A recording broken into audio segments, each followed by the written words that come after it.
right. Good afternoon. How's everybody doing? Good? How's your weekend? Anything exciting? Something.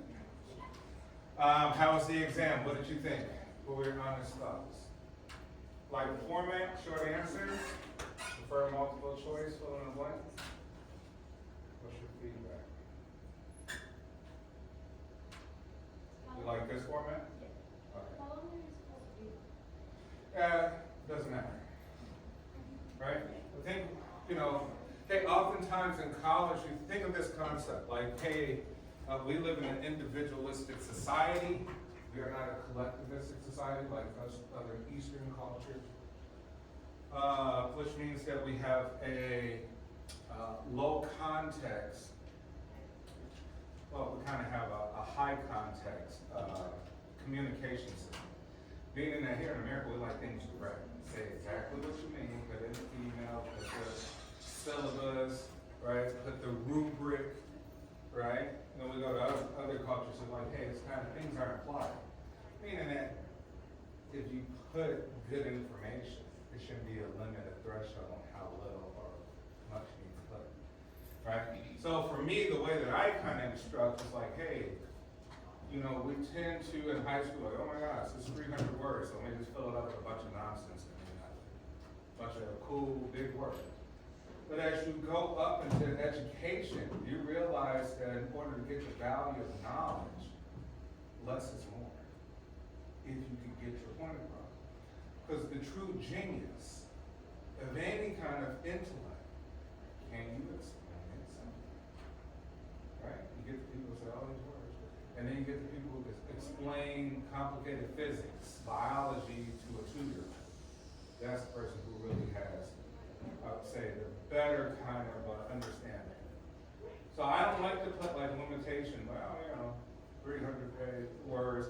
And I do sometimes as a reference point, but I don't want you to get anxiety of thinking, oh, I put too less or too little for documents. It's like, no, I want you to be concise, but get your point across. Get your point across. Some of us gotta fill it up with meaningless words. That's to hit the word count, right?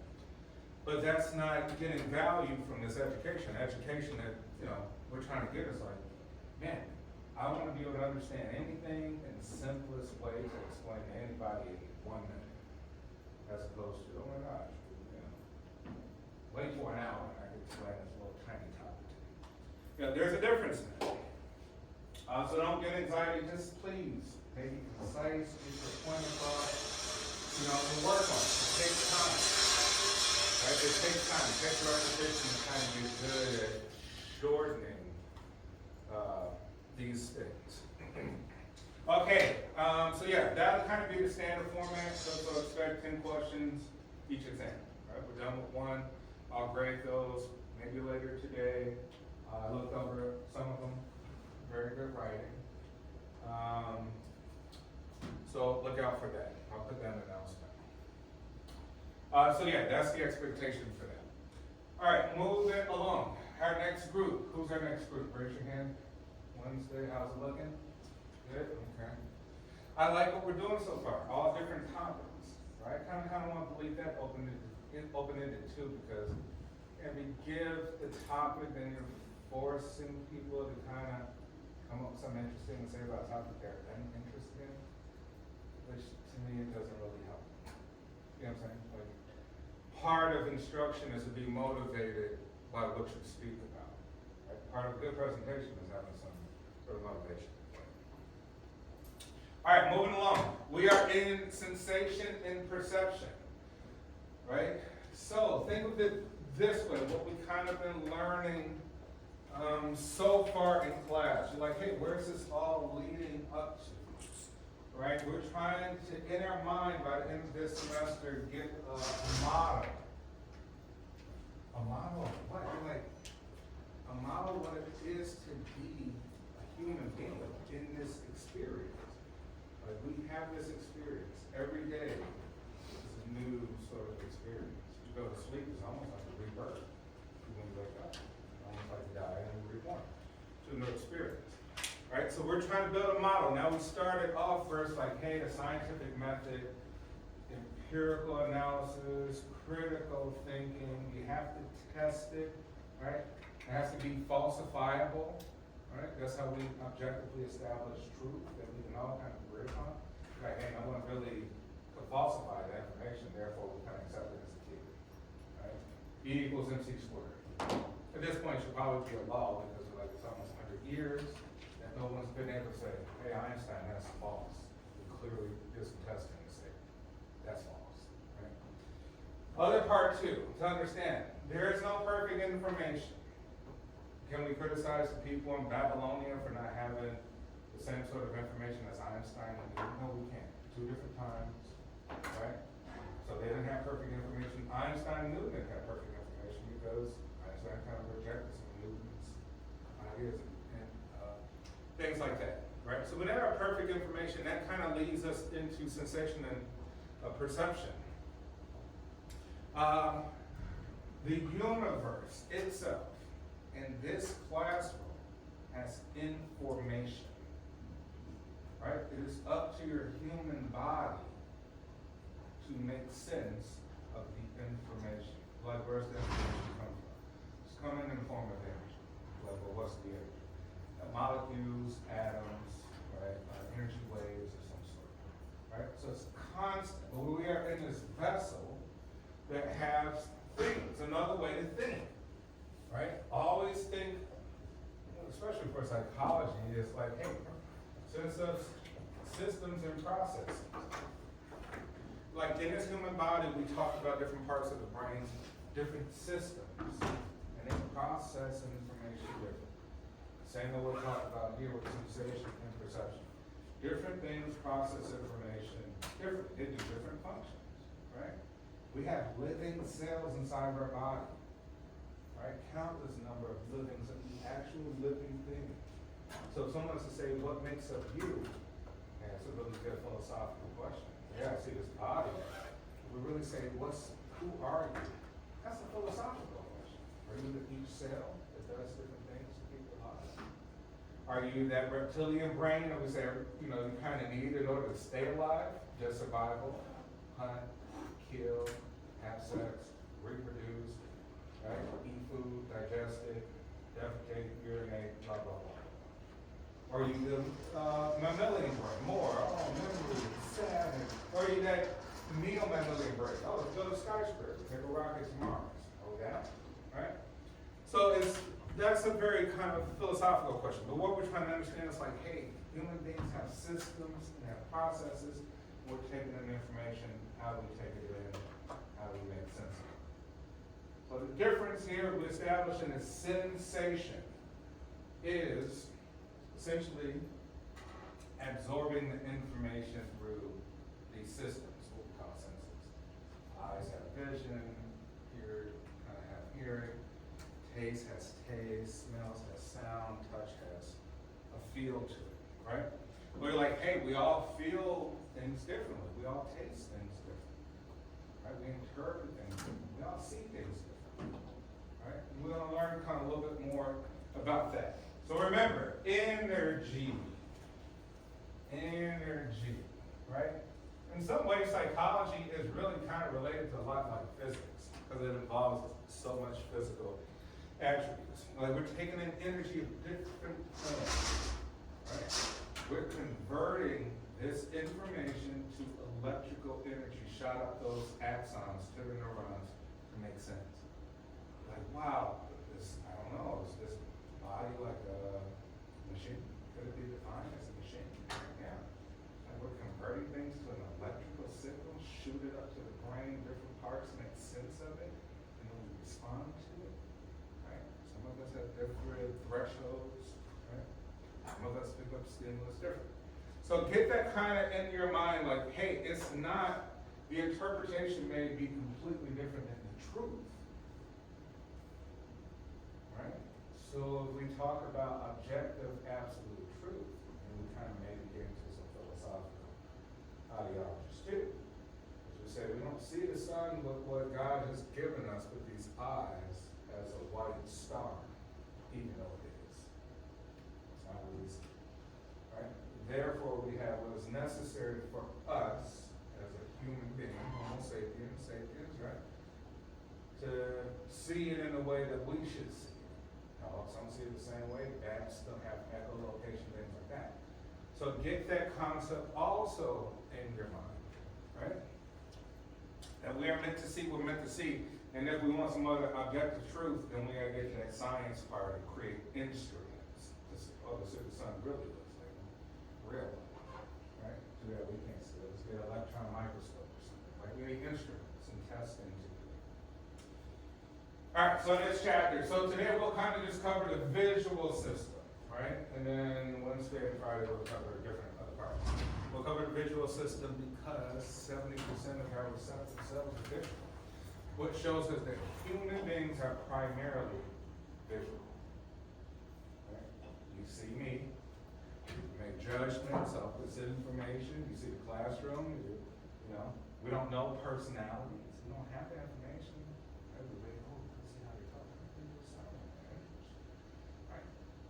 How is your gesture, your body language, tense, warm, inviting, right? We use all that information to say like, oh, okay, I gotta make a judgment. This is the information I have. Late at night, to 11 o'clock, see somebody walking down the street coming your way. Should you cross the street? Should you stay on the street? It's a visual, right? I don't know if this person's a killer, or just somebody on the phone. We have a reaction to it. So we'll primarily start on the visual, right? Humans are primarily visual. All right, then we'll go to auditory, right? Auditory is hearing, olfactory, smelling. This Gus's story, right? Taste. Right? Huge part, haptic system, right? Our iPhones have haptic feedback, touch, sensations, and perception, social world. Attention, remember we said we have different thresholds because we all might be picking up different things. Some of us are attentive, some of us are not. Some of us are distracted. Why? We'll figure that out. Some of us have different thresholds of stimulation. Right? We're stimulated different. We have different frames of reference. All right, so how do we start? Perceptual system. All right, this intertwining of the body parts that deliver sensory and perceptual information. And we said we got 6. The 6 we just covered. I don't know, do we have more? Just theorize that we do, right? Hard to kind of empirically say that we do. Remember, we have things like ESP, extrasensory perception. We may say like, hey, you know what, the number 7 keeps coming up today.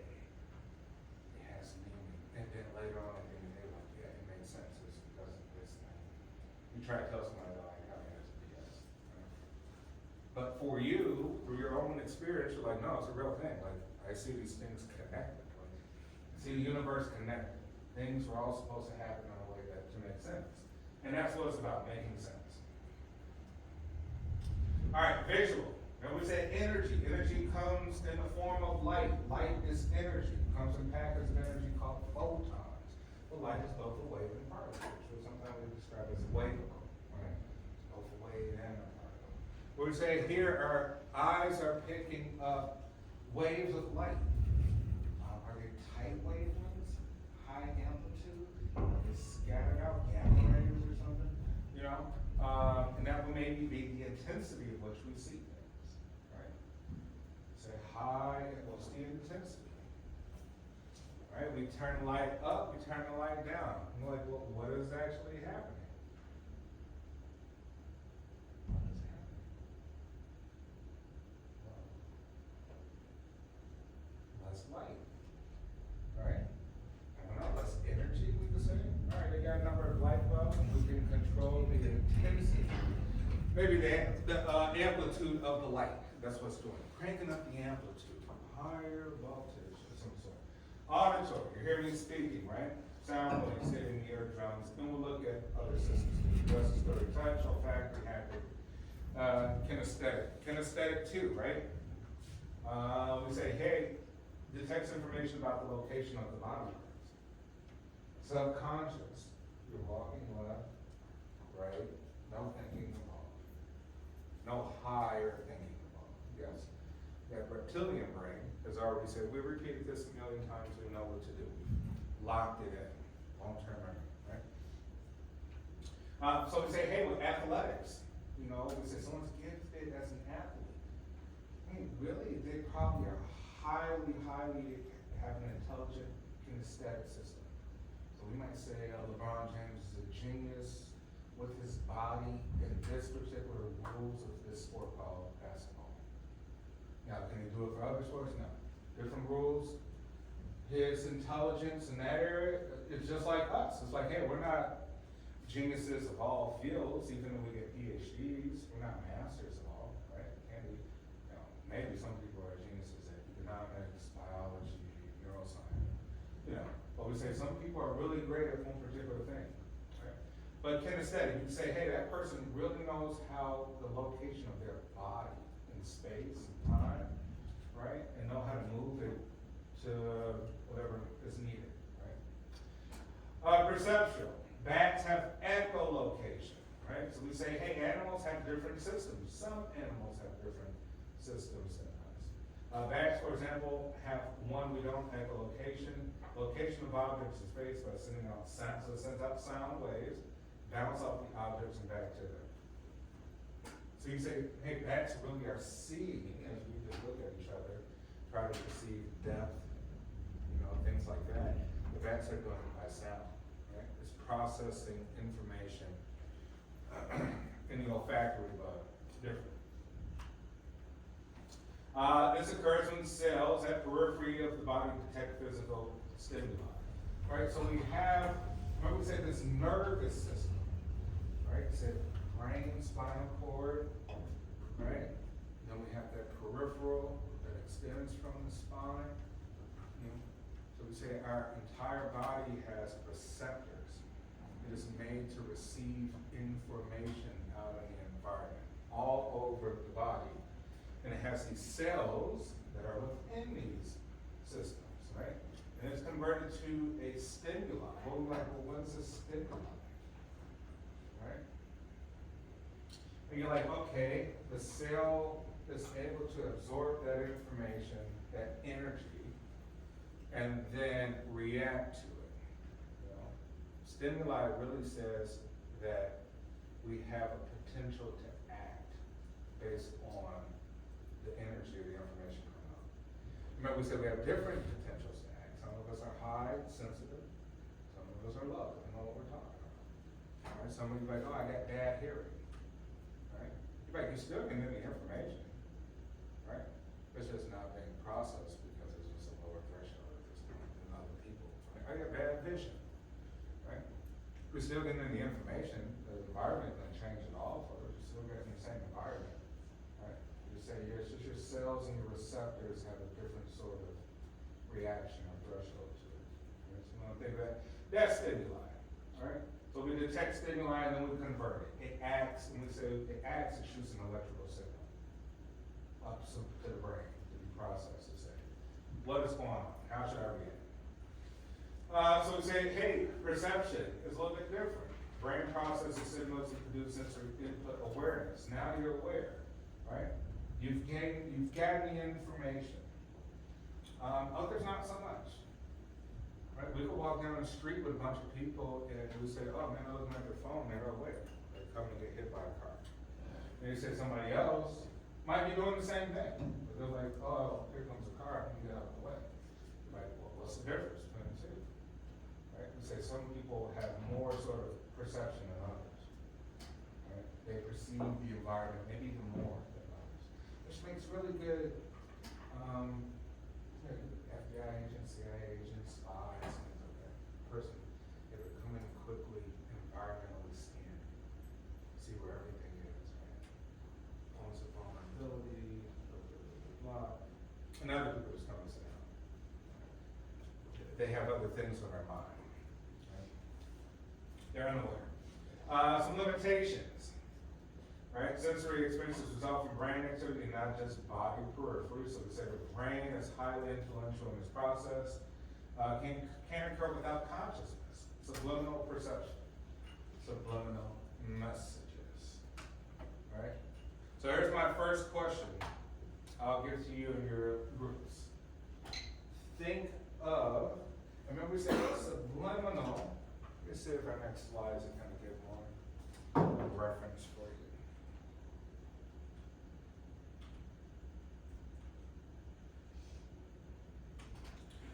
Subliminal messages, right? We say messages that happen on the subconscious level. For example, so you could just kind of think with this bucket group,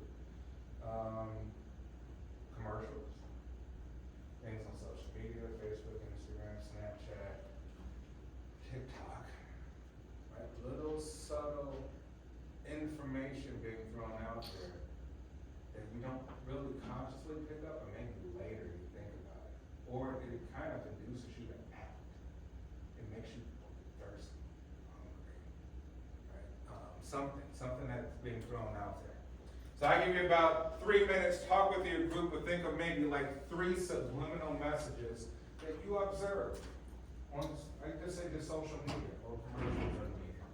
Like, give you a few minutes to talk about that with your group.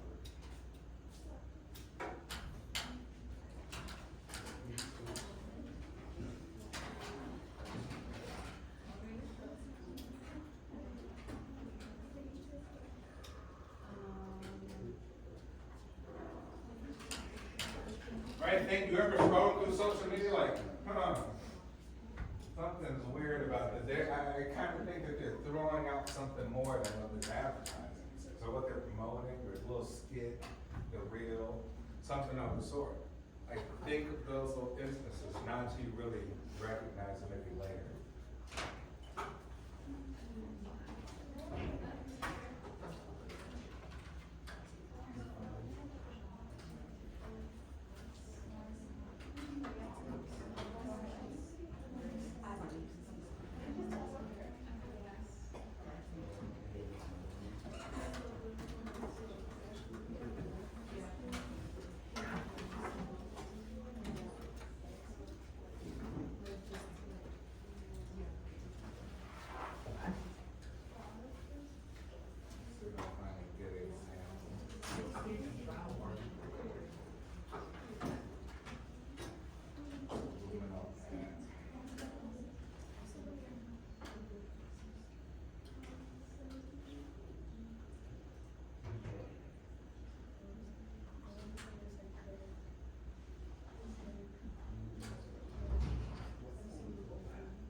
I'll save that after a question.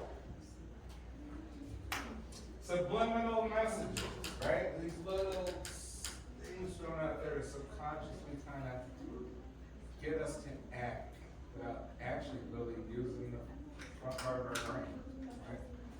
I'll give you one more minute.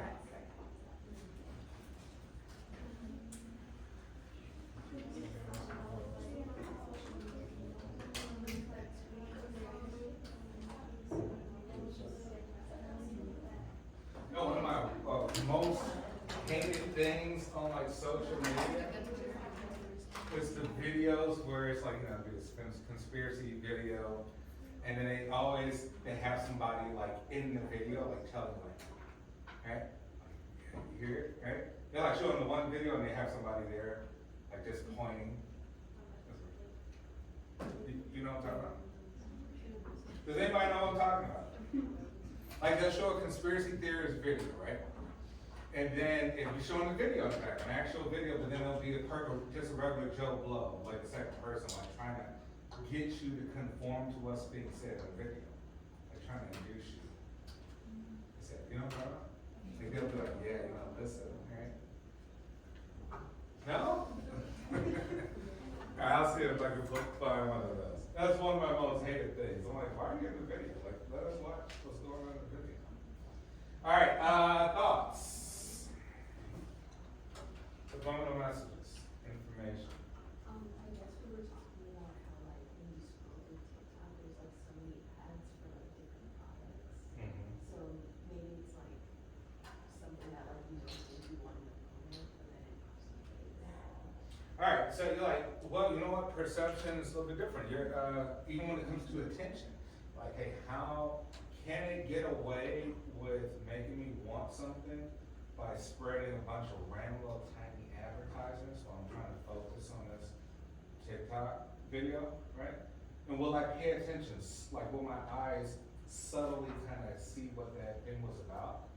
And that'll make me want to either look at some more stuff relative to that, or focus on this video, right? Like, oh, they figured out just by visual space that if we throw little tiny things, we can get you to start thinking about it, even though we're focusing on something completely different. Yeah. All right, what about here?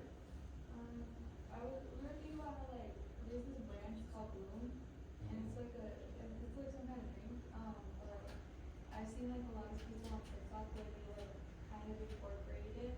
They put it in the video and they show them making the drink, and then they like go to the gym afterwards or something, and it's like kind of like, oh, if you use this drink, like it'll help you lose weight faster or whatever. So I've seen a lot of people be influenced by like Bloom specifically. Gotcha. Right, we associate one thing with another. You're like, hey, that's perception. You associate this Bloom drink with going working out, and you'll yield some sort of results. Really, like, did you yield the results because you worked out?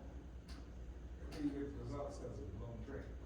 Right, you tie the two together in the mind, and we perceive that no, this is actually part of us having a good sort of result, working out. Right, almost a placebo effect. Right, usually the placebo, just add the drink to people working out, clearly it shows the result. Gotta buy the drink. I ain't like, no, all you probably gotta do is drink some water and work out. So you need this drink. We said product placement in movies and TVs because you might associate a certain brand like Cheetos or something like character. When they like place those brands in the movie? Yeah. Yeah, right, we think of, brand sponsorship in movies, right? They pay for that. So they pay, the sponsors will pay the directors, the producers, the film company in order to place that ad in there on purpose. Whether it's Mercedes-Benz or a laptop, if not, then they say cover it up. So it could be a MacBook, but that Apple better not be showing us we're gonna sue, right? Trying to make benefit off their brand. But by introducing that, you're like, hey, we will associate what's happening in that movie, where there's cool characters that we like, right? If we feel good, there's an emotion happening, we're crying, and then we see that product too, we're gonna have emotional sort of memory, perceive that thing from an emotion. What about the back? Subliminal messages. Honestly, we really couldn't think of anything. Can't think of anything political? You can think of like, hey man, like there's some real political messages being snuck into this social media post. Okay, what about here? We talked about how like in Coke advertisements sometimes you'll see there's Pepsi, so it kind of like this you know that Coke is superior to Pepsi. You say it's, what, how does it relate to Pepsi? What do they do? This like this slander, like they say. Oh, they slander, they badmouth Pepsi, right? Yeah, they're known for that, right? Because what they really say is, hey, we can take on the lawsuit because our sales are kind of skyrocket more than, you know, what the lawsuit would have to pay out. Yeah, but by badmouthing it, we do find them to be maybe superior, right? We find that all the time. If someone, bad news, allegations about people without evidence are far more influential and powerful than the facts. So as soon as some bad news come out about somebody, we believe it to be true. And then later on, it took 2 years to go to court, we found him not guilty, like too bad. We already see him as a douchebag, right? Too bad, the allegations, right? So even with that, you're like, hey, it's kind of alleging that Pepsi is far inferior to Coca-Cola, and our minds are kind of like, oh, it should be probably true. We were talking about like how at the movie theaters, they'll have like the ads before they play like the actual movie, and they'll, for like the bathroom break part, they'll put like a water sound in the background to make you feel like you actually do need to use the bathroom. Yeah, absolutely, right? Before the movie, they'll play the little waterfall sound to kind of stimulate, get you to go to the bathroom so you don't have to do it and mess up the show. Right? And then all the other like drinks and stuff within, the little advertising shows. Let's see this one. I don't even know what this one is about, but let's see, it's supposed to be McDonald's subliminal advertising. See if we can see the subliminal message. What do you think about that chapter on subliminal messaging? I don't really buy it. I'm fried. Yeah, it's been a pretty rough quarter. Well, at least we got this material down cool. You hungry? I am. As we're on. Alright, so think about this. Clearly you saw the little blurs, but we're in the classroom. But if you were at home, you might have thought that it was like a figment of your imagination or something, right? So actually, that's a really powerful tool to use because you're probably thinking like, am I seeing something? And if so, why am I seeing McDonald's? Should I'm seeing McDonald's because they crave it and I desire it. Right? It'll probably even work better on children. And that one's okay. I think I could have found a better one, but let's proceed. Okay, let's get to the eye. Hey, the eye transduce, right? When we said energy, information all around us coming into our bodies through this nervous system that picks up, right? It picks up things in chemical form or waves, some sort of energy. So transduction, biological process activates cells in the nervous system, sends nerve impulses to the brain. When we say action potential to act. Process gives rise to perceptual and sensory experience.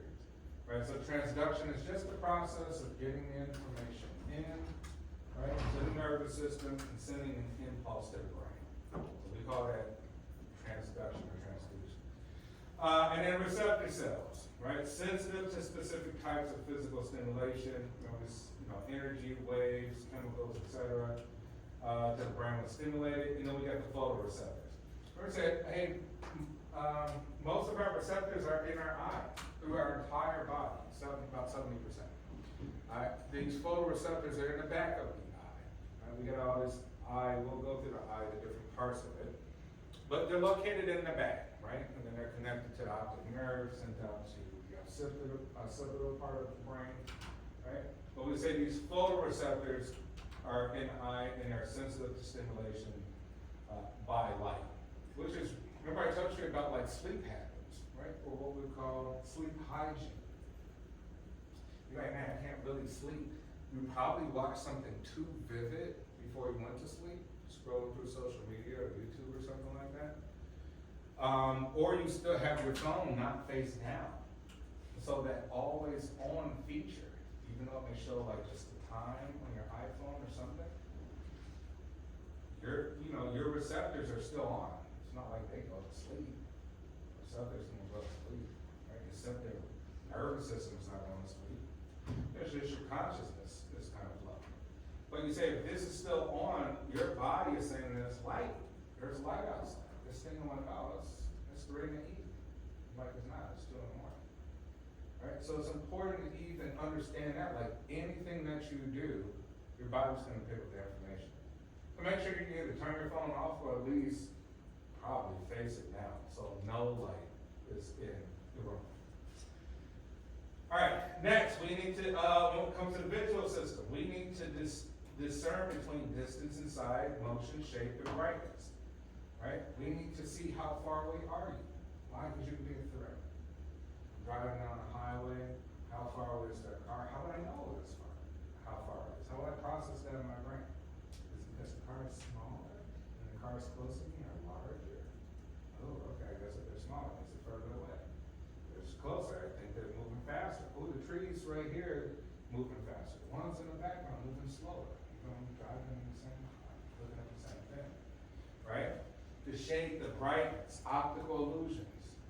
I may pull up a clip from an Ames room. We'll see that. All right, first is depth perception, right? Remember we say everything has a meaning. We want to know how far away something is first because it threatens our survival. And we are about survival, right? Your body is about surviving first. All the other cool things second. Right, so we say we want to know depth perception, how far away something is. When we use depth cues, right? Sometimes you could say clues, but cues. Cues are just nothing but a base frame of reference. We're using a frame of reference to measure one thing against the next. So it enables us to make judgment between ourselves and the objects we perceive, including monocular, one eye, right? Like we could perceive, we don't need two eyes for this. And we say primacy of survival first. So nature says, by our design, we only need one eye to survive with depth, understanding of depth. We don't need both. Right? We have two eyes for others. Right? So, but for your survival, you really just need depth. And then we needed things like, hey, motion, size, shape. So maybe you could look at me with one eye and I'll be positioned like over here, and then you switch the eye position over there. You're like, where are you really positioned, Dr. Russell? You need both eyes. You only get that right space, right? So it's more accurate, I would say, positioning when it comes to two eyes, but in terms of just the depth, we only need one. Here's Mike Wazowski of Monsters. Actually has a little trouble perceiving depth. Anyone seen Monsters? Anyone a fan of Monsters? All right, and so we say distance. We only need monocular cues, right? And then we got binocular cues. We'll look at the difference. Monocular cues are available when one eye is used. I'll give you an example. I'll write it on the board. Think of things like this. If we want to see how far something is, we could look at some sort of rail lines.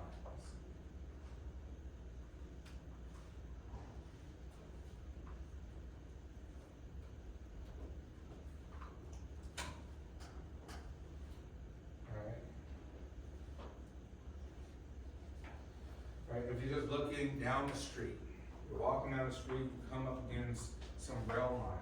You look down those rail lines, you're like, okay, one's closer to me, or wide. As I'm looking at those two lines, they start to get closer. Do they actually get closer? Further down there? Like, no, they don't. That's your perception, right? But it's there to show us that, hey, that means that part of my visual sort of environment is far away, right? So we need those, just one eye to kind of even see that monocular cue. I think I'll give us some more examples here. And then texture, right? Monocular depth cue based on markings on the surface of an object in a visual scene. And then we have occlusion, depth cue in which one object in the field of vision partly blocks another from view. All right, so here's occlusion. So like, hey, which one of these objects is further?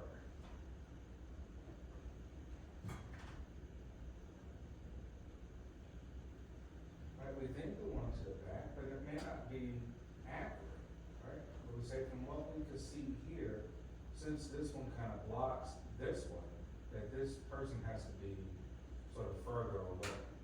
May not be, it may just be our position in which we're seated. Maybe we could go walk around, we're watching two people in a marathon, we move around to the other side, like, oh no, they're actually kind of lined up the same. They're exactly, you know, maybe they might be in the same kind of space or some sort, right? Or maybe actually, I don't know, maybe it's possible the guy in the back is ahead in some way. It may just be our position.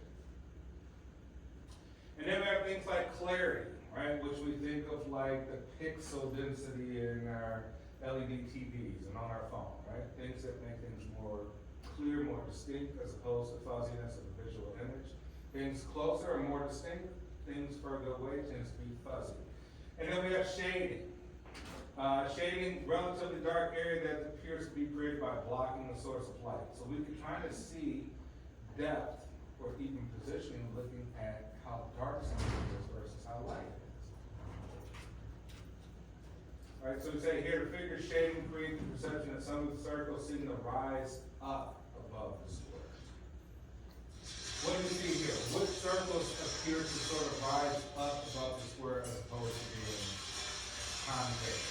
Like which ones are convex, which ones are concave? from your perception.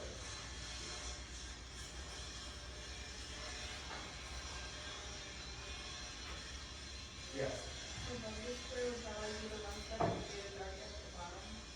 At least that's how I see it. Okay, the ones faded darker at the bottom appear to kind of stick above the surface. Why? Cause usually, that's just how shadows work. To me, like, that's just how I see it. Okay. Anyone see the opposite? That the darkness on the top appears to be the ones that kind of stick up above the surface of this plane right here. Right? We say, hey, this is interesting, right? So we perceive that maybe things that are light, when we're talking about shadows, like we say, the way shadows work, that maybe this where it hits light also kind of shows the surface area.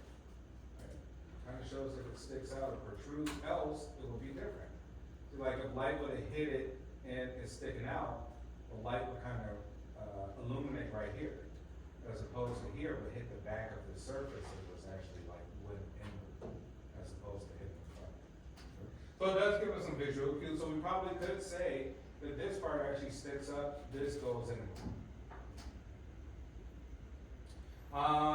And then we have things like environmental context, right? Things that affect our distance perception, right? Things in the way of some, the shape of the room, different things, the floor, right? The patterns, you're like, well, patterns affect that. Here's an example of an Ames room. Let me see, what's the name of this movie? Food of the Gods.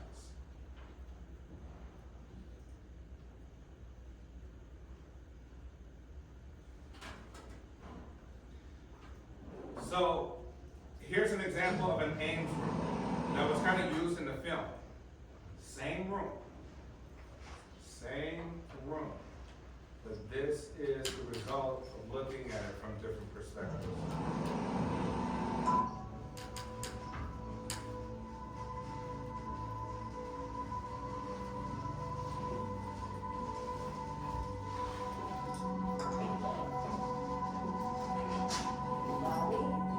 I want you to meet my colleague, Dr. Howe.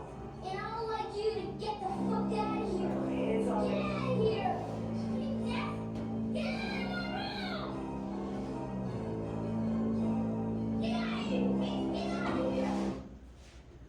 All right, Bobby seemed a little bit agitated in that clip. But that's an Ames room. So let's see kind of how an Ames room looks like before we go. They should have some. Right? Hey, perpendicular shapes of the room, right? Different parallelograms, right? Different sort of floorboards are used, patterns. But they're in the same room, so it's just displacement of perception. And usually you're kind of looking at it through sort of a lens that's kind of distorted.